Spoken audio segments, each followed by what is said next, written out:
Ladies and gentlemen, please welcome the Secretary of Defense, the Honorable Jim Mattis.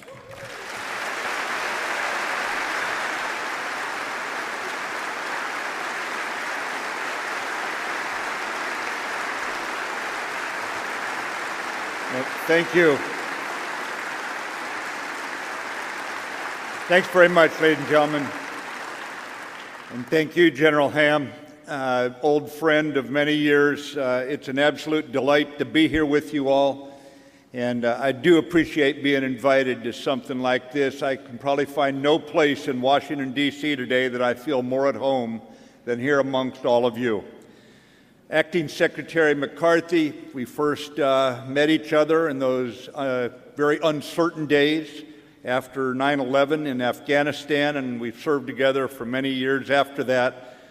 Thank you for coming back to the colors, sir. It's a pleasure to serve with you once again. General Milley, we've served together. We know each other over many years. You have the DNA of Iwo Jima in your veins. You bleed red, white, and blue. And the Army could not be in better hands right now. Sergeant Major Daley, besides deciding to go out on the obstacle course this morning, that Army 10-miler yesterday, I guess, was just your warm-up for it this morning. So in the truest traditions of Army NCOs, where you lead from up front and put yourself in difficult circumstances voluntarily, thank you for your leadership as well. After that presentation, I'm going down to the recruiting office. I feel like I'm going to sign up for another 40 years, I guarantee you. But it was also something to remind us about the priorities that Secretary McCarthy, General Milley have made very clear in their time in office, and that is for readiness. And we will talk more about that, but I'm going to be very pleased to take some questions at the end of this. And so let's see if I can close the gap between a Secretary of Defense and all of you out there for a little bit. I would just tell you that I recognize that whatever ranks we wear today or we once wore, in this room we are all co-equal in our devotion to this wonderful magic experiment that we call America, and to protecting our people and our Constitution. And we are co-equal, and that is the one thing that the American forces have always had in their ranks, a sense of co-equal devotion. So I'm honored to be here with you today, you who hold the line in this world. And I want to mention something about the veterans. In my talks with soldiers on the front lines, I've just returned from Afghanistan a few days ago, the only thing I think they would ever fear is letting down you and the legacy that you bequeath to them, because they know, based on what you've been through, that they can do the job, because it can be nothing worse than what you faced in your most difficult days, and that builds their confidence. And especially from me, on a personal level, a thank you to the Vietnam veterans who stayed in, as we heard in the presentation this morning, stayed in the Army, rebuilt the Army. They were the veterans who raised me in the Marine Corps and made me the Marine I was. So to all veterans, and especially the Vietnam veterans, you have my deepest affection for what you've committed to our country. Thank you. Thanks very much. To our Medal of Honor winner, and to all of you who have been decorated and recognized for valor in combat, I just want to say to you, in great deeds something abides. Regardless of which war you earned the respect of your fellow warriors, your example of courage echoes today down through our ranks. To our Gold Star families who join us here today, as General Chamberlain of the 20th Maine said years after the Civil War, we pray daily to be worthy of your sacrifice. Thank you.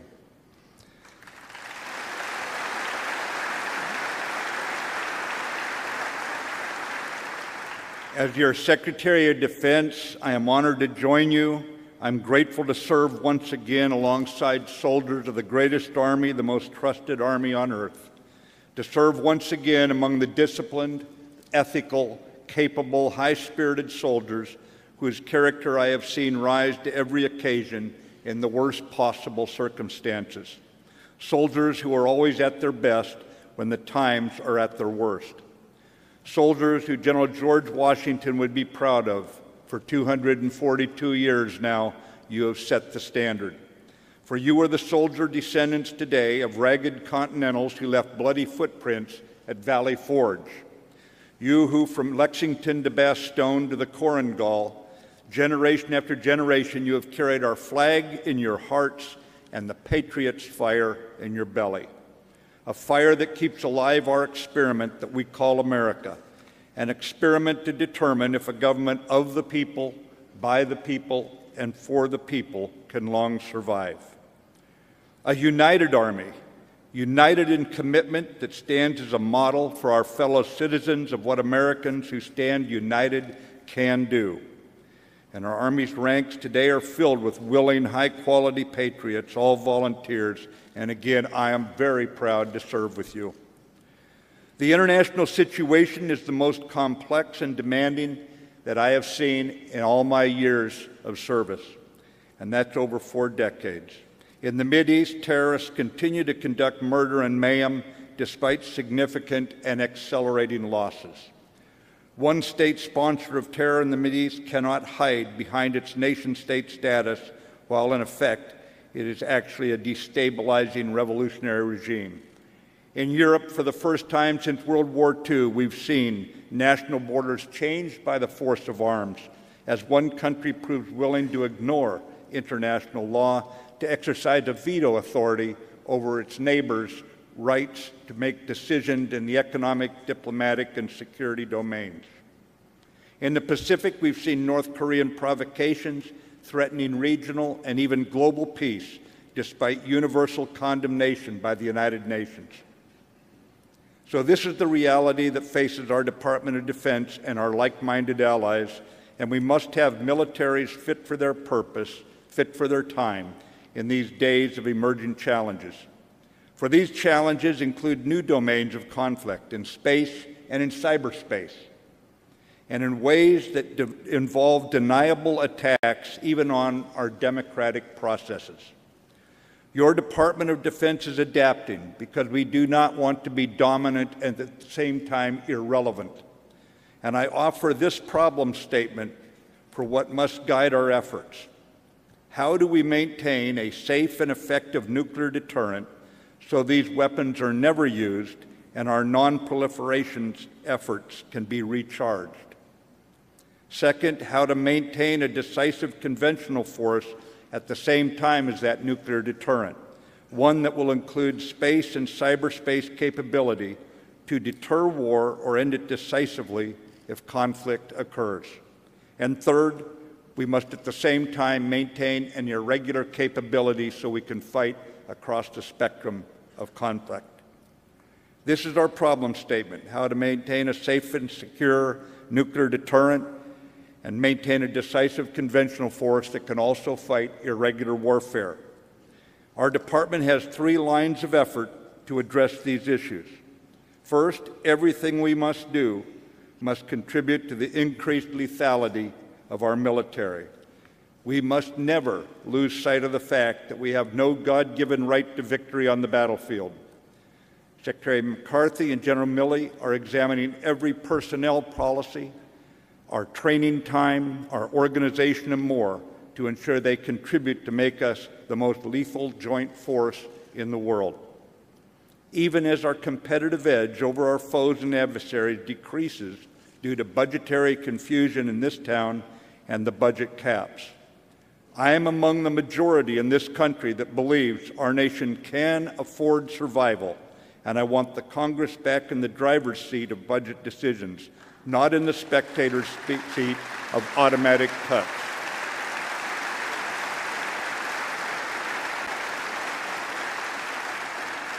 I have great confidence in the U.S. Congress, but I have no confidence in automatic mathematical budget cuts.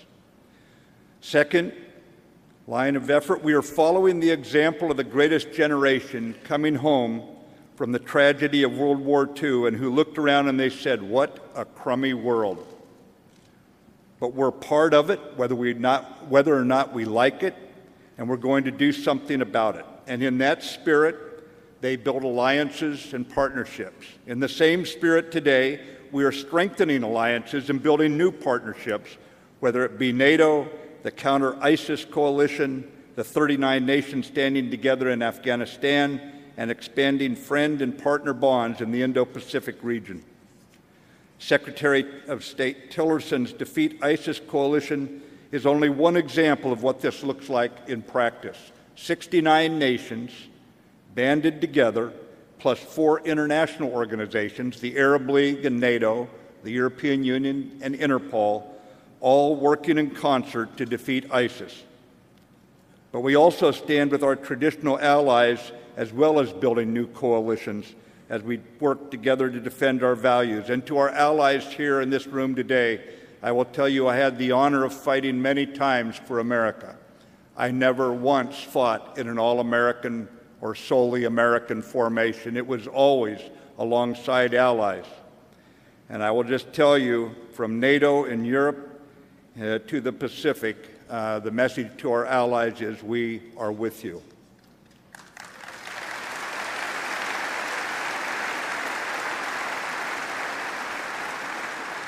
Under Deputy Secretary of Defense Shanahan, our new Deputy Secretary and full of vigor, under him lies most of the continued effort for line of effort number 3, and that is the keen direction that he is helping to provide Secretary McCarthy and his fellow appointees to rework our business practices to gain full benefit from every dollar spent on defense. We are taking aggressive action to reform the way we do business and to gain and to hold the trust of the Congress and the American people that we are responsible stewards of the money allocated to us, and that it translates directly every dollar into the defense of our country and what we stand for. In all of this, the Army's importance is absolutely fundamental. Historian T.R. Fehrenbach once wrote, "You may fly over a nation forever, you may bomb it, atomize it, pulverize it, and wipe it clean of life. But if you desire to defend it, if you desire to protect it, if you desire to keep it for civilization, you must do this on the ground the way the Roman legions did, by putting your young men in the mud." I would only modify it today by saying, by putting your young men and women in the mud.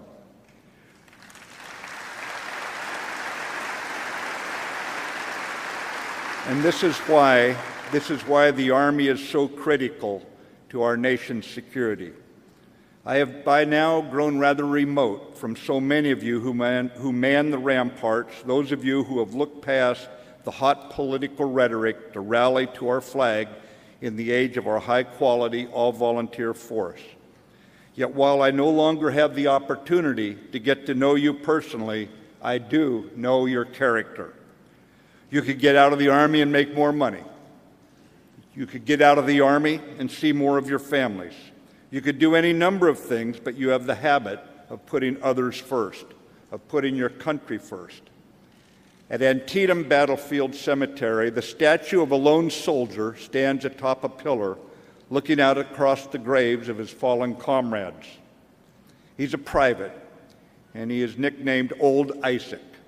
And it is inscribed on the pillar he stands above, quote, "Not for themselves, but for their country." Whether you spend a few years in your youth in the U.S. Army, ladies and gentlemen, or grow gray in the service to our beloved nation and its Constitution, rest assured you will always look back on the sacrifices of war, the demands of sergeants, and the frustrations of unpredictable deployments as the best years of your young lives.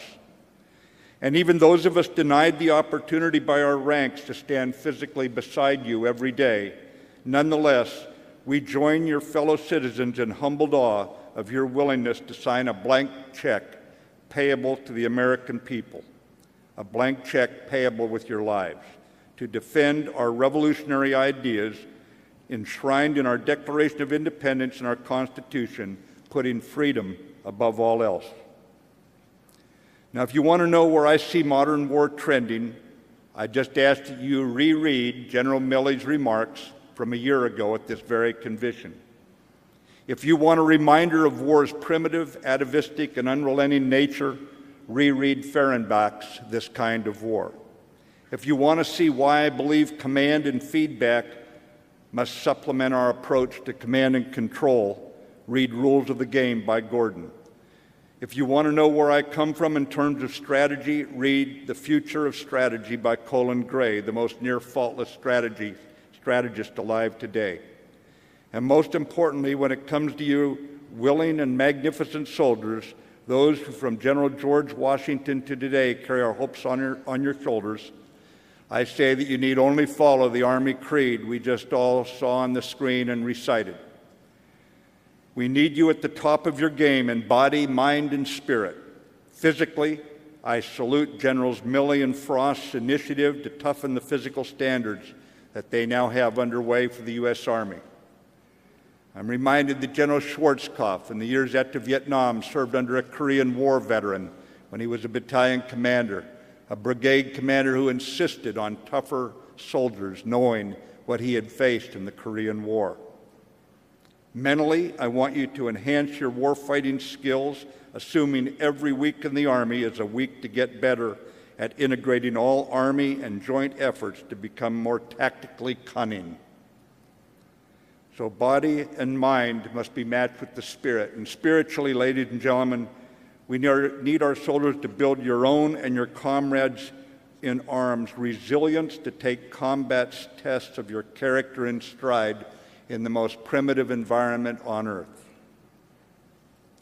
Let me close with a reminder to today's troops through our veterans' eyes. I want to go back to World War II, the greatest generation. Today, as we sit here, there is a 91-year-old World War II combat veteran from Maine. The veteran is Mr. Richard Lincoln, and he's now living in a veteran's home in Maine.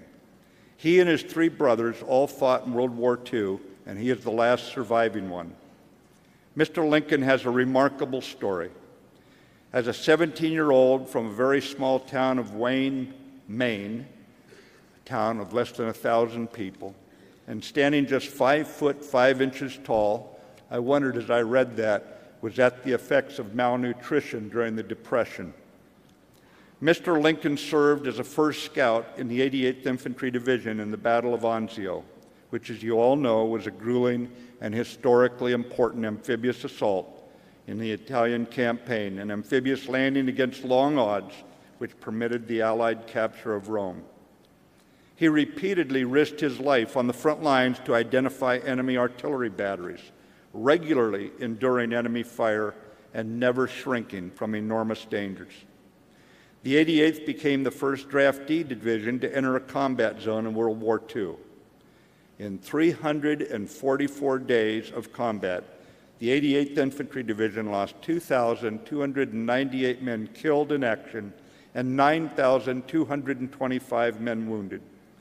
The Blue Devils, as they were called, proved that with rigorous training, sound teamwork, competent leadership, and fierce determination, an all-draftee division was more than capable of fighting well against well-trained, well-equipped, and battle-hardened enemy.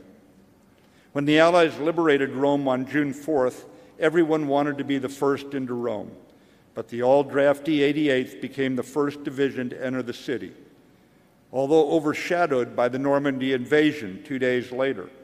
You all know the capture of Rome was a significant victory for the Allies. For his heroic service in that campaign, Mr. Lincoln was awarded the Bronze Star Medal, and on June 4th, 1944, the day when he and his fellow soldiers of the 88th Infantry Division entered Rome, Richard Lincoln turned 18 years old. Mr. Lincoln was and is today a humble, earnest, self-effacing man, grateful to be an American. He knows what it felt like to be shot at from very close range every day for months, since being a scout was about as close to the front lines as it gets. To this day, he wonders how he survived when so many comrades did not. He says he thinks it might have been because I was short, which is a wise point. I never envied tall men on the battlefield myself. But I would tell you, too, that Mr. Lincoln is one of those who created the legacy of the American Army, the most trusted, the most ethical, the most capable Army in the world. One built on physically tough and tactically competent soldiers under NCOs and officers at the top of their grim game. From Shiloh to the Marne, from the Bulge to Pork Chop Hill, the Delta, and the deserts that this generation of soldiers have faced, when trouble loomed, the Army has always stood and delivered. So to all the veterans in the room, you set an uncompromising bar that every one of us on duty today must live up to. We know we will never face something worse than what you maintained your dignity and your honor throughout. So to every veteran in this room, to every Mr. Lincoln who's hailed from Maine to Hawaii, from Alaska to Puerto Rico, thank you for standing by the red, white, and blue. And ladies and gentlemen, thank you again for having me here. May I take your questions?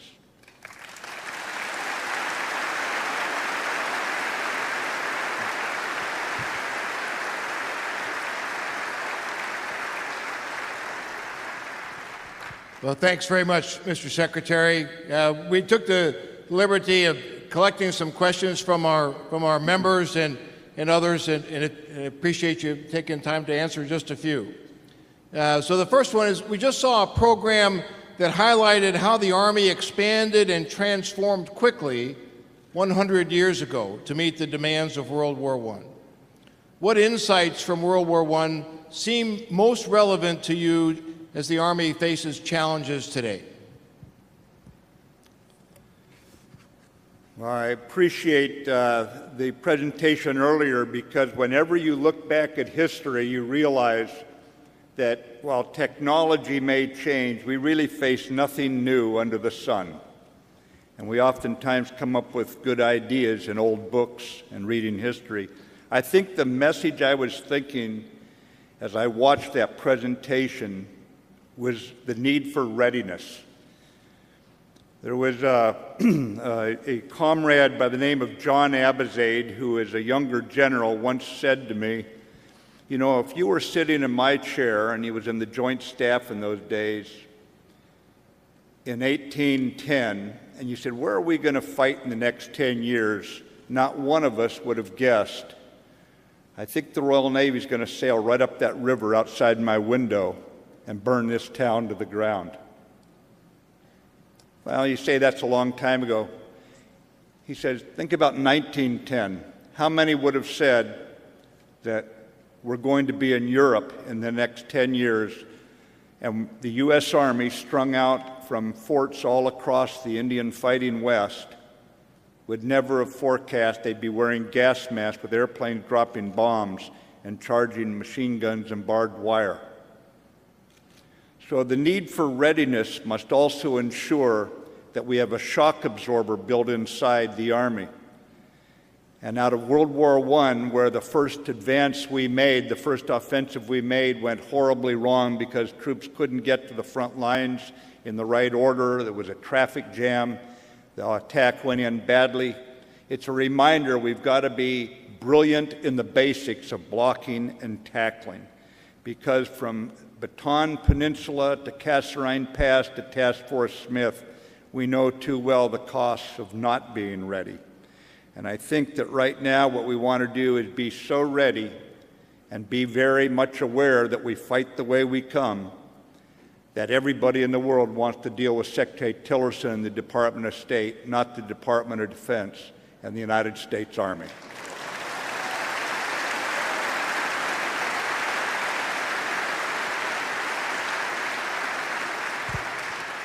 Mr. Secretary, you mentioned Congress in your remarks, so this question is related to that, I think, in a follow-up. How can the American public and industry, and I'll add the Association of the United States Army and like-minded associations, how can those groups influence Congress to fulfill its constitutional responsibility to provide for the common defense?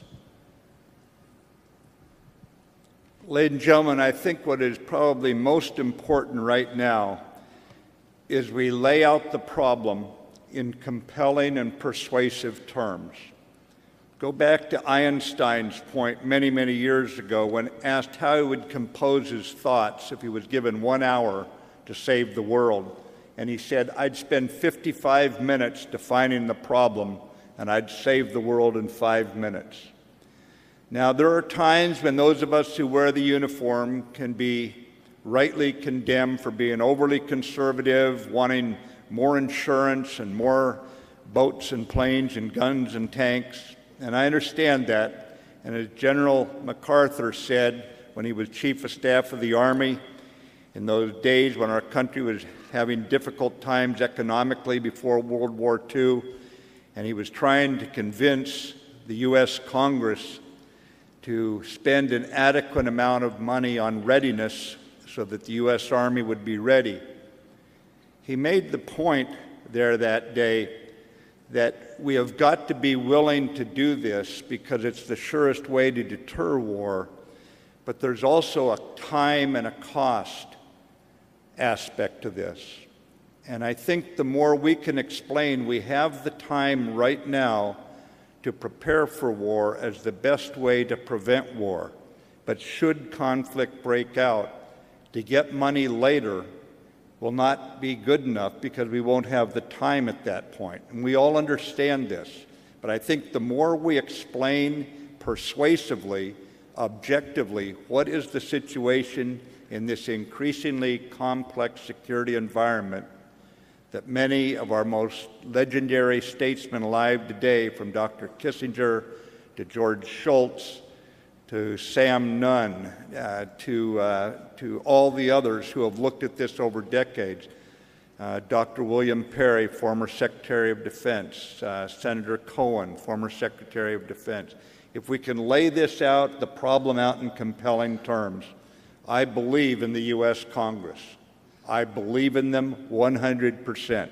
But we've got to lay this out in such a way that in a democracy, we bring the American people with us. And that starts with the U.S. Congress. So we need everyone to make certain that we're laying out the problem in a manner that leaves no doubt about the need for what we're asking for in order to ensure that America's Army is at the top of its game.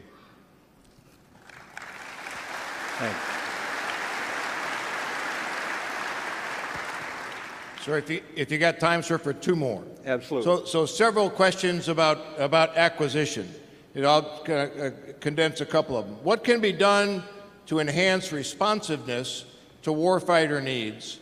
And a follow-on to that, what can be done to incentivize collaboration amongst the services, other U.S. government agencies, and our allies? Well, the first thing is I know, having spoken with Secretary McCarthy, that he's got a process underway with General Milley to take the best aspects of rapid equipping and institutionalizing it as the way we do acquisition in the U.S. Army. But there's a point in the second question about how do we get the joint force like how do we get the department like this? And I think the most important thing is, one, communications, and two, the actual organization of the department. At Congress's direction, one which I completely embrace, we are going to break acquisition, technology, and logistics into research and engineering on the one hand, and then into acquisition and sustainment on the other. The intention here is that we move faster in research and engineering. I've lived out in Silicon Valley for the 3 years that I was retired, and I've seen what American industry is capable of, from Silicon Valley to Michigan, from Boston to Texas, and we have got to open the communication with them much more robustly. Now, lawyers, I love lawyers. I don't want my daughter to marry one, but I love lawyers, okay? But at the same time, lawyers give advice, and I want the DoD lawyers to keep us strictly within the legal and ethical codes that we must live by when we handle the amounts of money and the government taxpayers' money. But I also want to remember that corporations are made up of Americans too, and I want open communications, no favoritism, no violations of law, no violations of ethics, but I want no longer this gulf between us to deny us the very advances that American industry is out there and executing for themselves in the private sector, the advances in weaponry that are out there right now, and in some countries, our advantage is being eroded as they move more swiftly, going back to Secretary McCarthy and now Secretary Shanahan, Deputy Secretary of Defense, and their initiatives to move us more rapidly and organize to move more rapidly. As much as processes bore all of us to tears, if we don't get this acquisition process right, you can throw the best people in the world at it, and 9 times out of 10, a bad process is going to win. So we've got to straighten out the process, and I've brought people in from industry to be right now. Ellen Lord is the acquisition technology and logistics person and actually overseeing the breaking apart of that into what Congress has directed. Deputy Secretary Shanahan comes from American industry. He's seen it at its best in a highly competitive industry. We've got people in there who know what they're doing. It's time to roll our sleeves up and get on with it.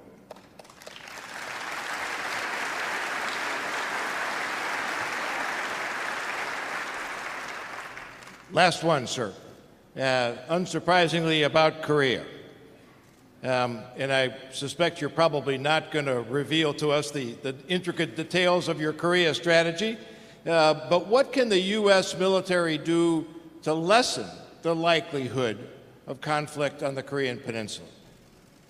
Oh, what a great question. Let me talk about Korea for a minute because it's on all of our minds. And you know there's a reason that I recommended T.R. Fehrenbach's book, that we all pull it out and read it one more time. But ladies and gentlemen, it is right now a diplomatically led, economic sanction buttressed effort to try to turn North Korea off this path. Now, what does the future hold? Neither you nor I can say. So there's one thing the U.S. Army can do, and that is you have got to be ready to ensure that we have military options that our president can employ if needed. We currently are in a diplomatically led effort. And how many times have you seen the UN Security Council vote unanimously, now twice in a row, to impose stronger sanctions on North Korea? And remember, the Security Council has countries like France and Russia, China, the United States. You know who's on there. And all voted unanimously on this. The international community has spoken, but that means the U.S. Army must stand ready. And so if you're ready, that's your duty at this point in time. And I know the Army will always do its duty. Ladies and gentlemen, thank you for having me here. Have a great conference. And to our allies, thank you for being here.